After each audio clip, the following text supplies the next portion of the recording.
Katika uchaguzi huo kura 844 zilipigwa huku kura 51 zikiripotiwa kuwa zimeharibika.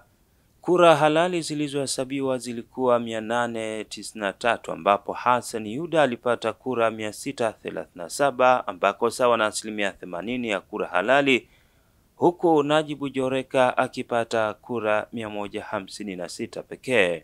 Kwa msingi huo, Rais mteule wa serikali ya wanafunzi mwaka 2025-2026 kwa mujibu wa kura zilizopigwa na wanafunzi ni Mheshimiwa Hassan Musa Yuda.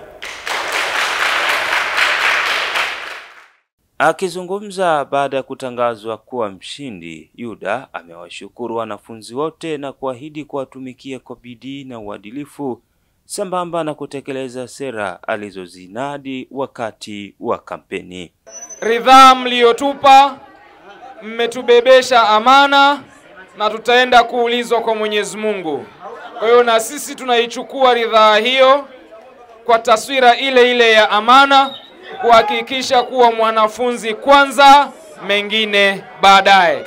Mara baada ya matokeo hayo kutangazwa, rais anayemaliza muda wake Adam Hamis Kimai amempongeza Hassan Yuda kwa ushindi na kueleza matumaini yake juu ya serikali mpya itakayoundwa. Kwa tumempata kiongozi ndugu yetu bwana Hassan Musa Yuda, ni mmoja ya vijana ambao alikuwepo katika baraza la mawaziri ambao mwenyekiti wake alikuwa mimi. Kwa hiyo sisi tunampa baraka zote aweze kuwa kiongozi ambaye ataleta manufaa katika taasisi ya Chuo Kikuu cha Uislamu cha Morogoro, lakini katika jamii ya Watanzania wote kwa ujumla. Tuna furaha ya kupata kiongozi mpya ambaye tunaamini ataendeleza pale ambapo serikali ya 2024-2025 imeishia, basi ataendeleza juhudi zile na kuleta Chuo Kikuu cha Uislamu Morogoro katika taswira mpya na kuleta mumu yenye mabadiliko na yenye maendeleo chanya. Kama ambavyo kauli mbiu yake inasema, serikali ya wanafunzi kwa maslahi ya wanafunzi, ndivyo ambavyo tunatarajia sisi kama wanafunzi pia